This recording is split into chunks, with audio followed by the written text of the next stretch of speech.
Hey guys, it's Yasmin, and I'm just doing this little video just to help you guys out with maybe some questions you have about money and what you should do with it and what you can get out of it as well. So, we're all high schoolers, and as high schoolers, we've always been told to save, save, save. And this is usually a very good thing to do. For instance, when you think about saving, it usually comes with being able to put a certain amount of money away and then potentially getting more of it after. But with saving, it's a little risk and also less reward.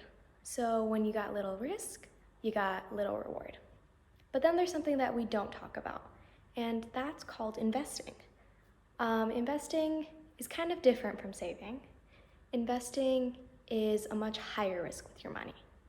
So when you invest, you have the chance to either really hit it off the charts and have a big reward, but with a big risk, or a big reward, comes a big risk as well. So the same way that you can double your money or triple your money, you can also lose it very fast.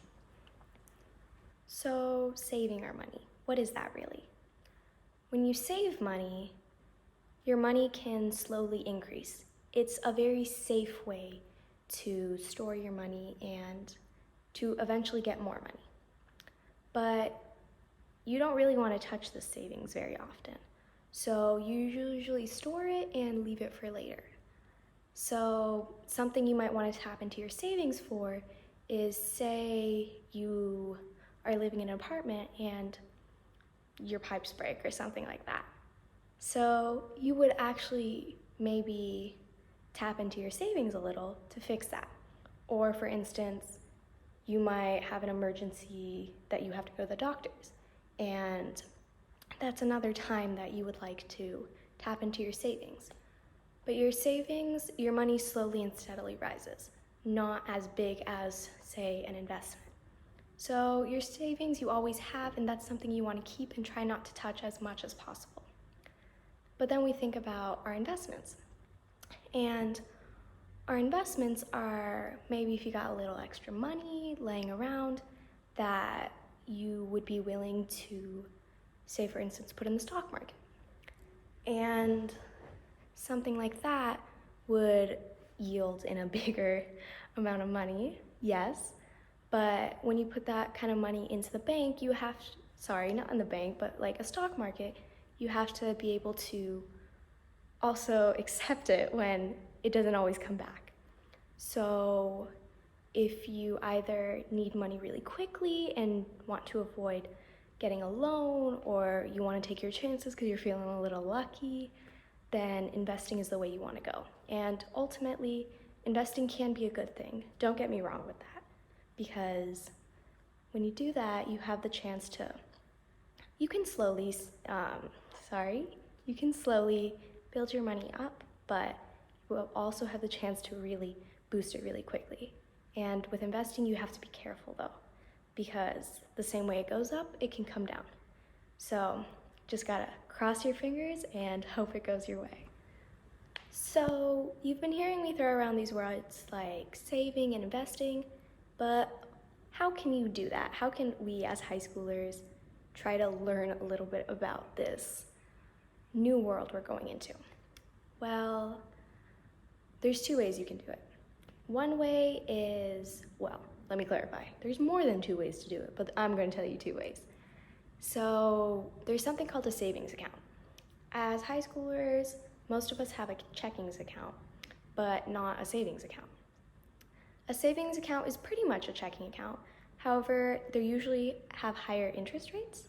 And what that means is that the money you put in, you usually earn more money by leaving it in there and not touching it. However, one of the other big differences between the two is that in a savings account, they usually have monthly limitations on how much you can take out. Whereas with your checkings account, that's not the issue, and that's where most of your transactions would go out. But a savings account is a very good thing to start the habit of developing, maybe every once in a while when you get your paycheck, you might want to just dump a little bit of that in your savings account to start building up that money.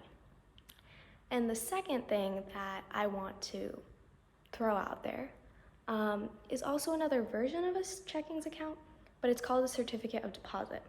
And ultimately, it's like one of those federal saving accounts. It's a federal saving account. And what it is it's a fixed interest rate.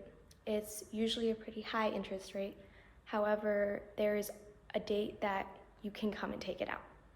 So it's not like your savings account where you have monthly limitations on your withdrawals, but with a certificate of deposit, you have to take it out on the day they tell you you can take it out. And if you're going to go that route, just make sure that you do not try and take it out before that date, or that you do not need to access that money before that specific date, because you do actually lose money if you choose to take it out early. So just hunker down a little, and I know that for some people out there, then that's a good option. Maybe not for us high schoolers right now, but it's a good thing to start thinking about and having those options available for all of us. So next we have investing. So savings, the safer way to get your money to go higher. Then we have investing, and I'm also going to tell you 2 tools you can use for this. So there's something called a mutual fund. And as high schoolers, we might not know what this is, but what a mutual fund is just having lots of cash or bonds or maybe even stocks that investors use. And this is a way that they can help move their money around the market. And like I said, this might be a foreign concept to some of us.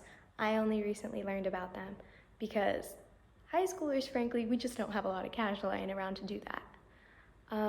So that's one way. And then the other way is actually something you hear about all the time, and it's stocks.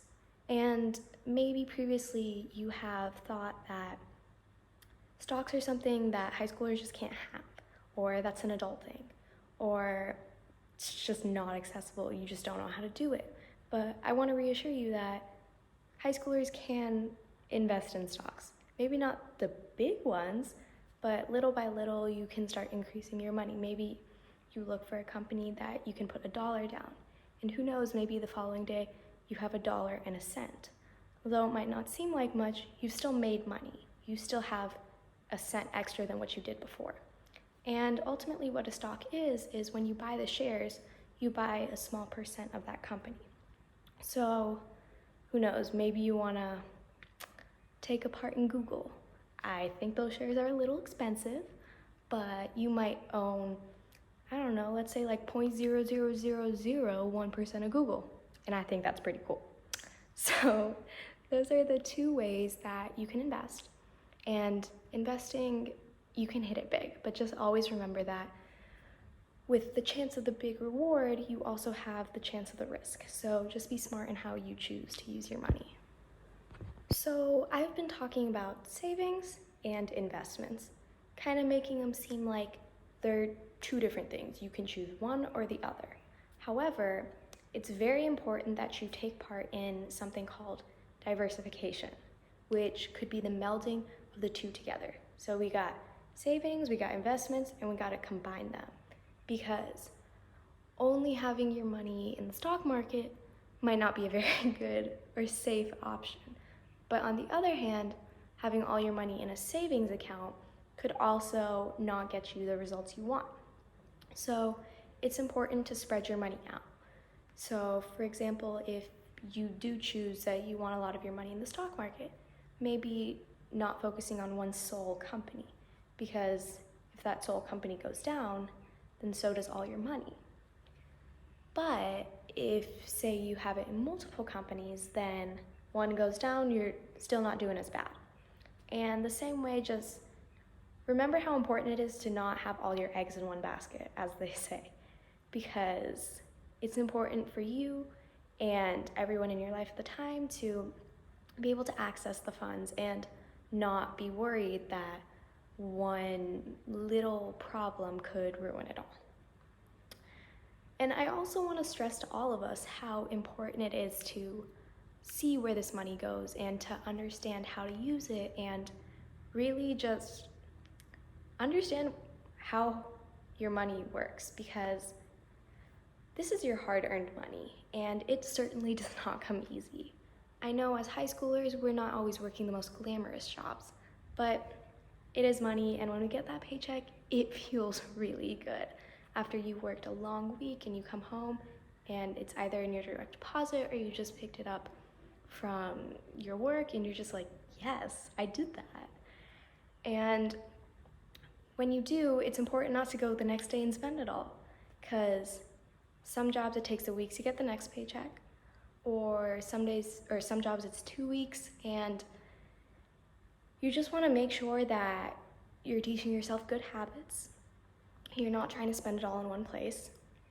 You have to know when to spoil yourself and when you also just don't need another thing. So I think that you could set a limit on how much of something you get. Say you went on a shopping trip one week and you just might not want to go the next couple weeks, like lay off on that a little. Or for instance, maybe you splurged on a lot of food outside. Maybe that's another thing to think about.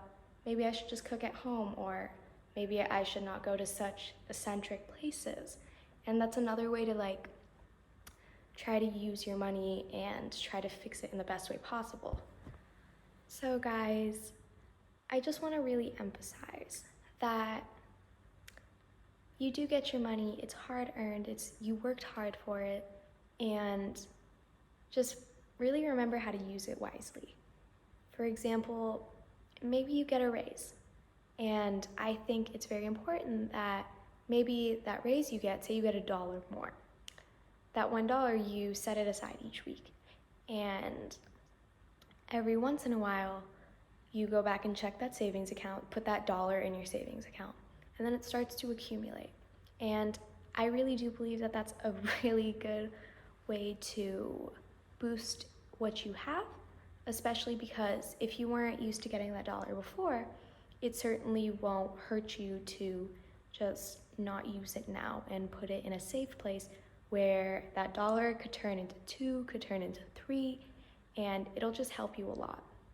But I also want to stress that we are still young, we are still kids, and I really do want you guys to still have fun, still live, have fun, live a little, and really enjoy what your money gets you. So you gotta find that balance. You gotta find the balance of being able to responsibly save your money, but also knowing when you can splurge a little on yourself. So I hope after all this you understand, or even just a little, because that's all we're trying to do. We're just trying to help you in the little ways we can, that high schoolers, we can do it all. We can find ways to save our money, invest our money, and we need to start learning now because it's a big world out there. And for those of us who are going to college, we know that that's going to be a big investment. Or for those of us who are going into the workforce, the real world isn't cheap. So I hope that we all learn how to save our money wisely, but also know when it's appropriate to have fun and do what we do. Have fun with what we like, hang out with our friends, spend time with our family, and take care of ourselves. I'm glad you got to the end of this video. Bye.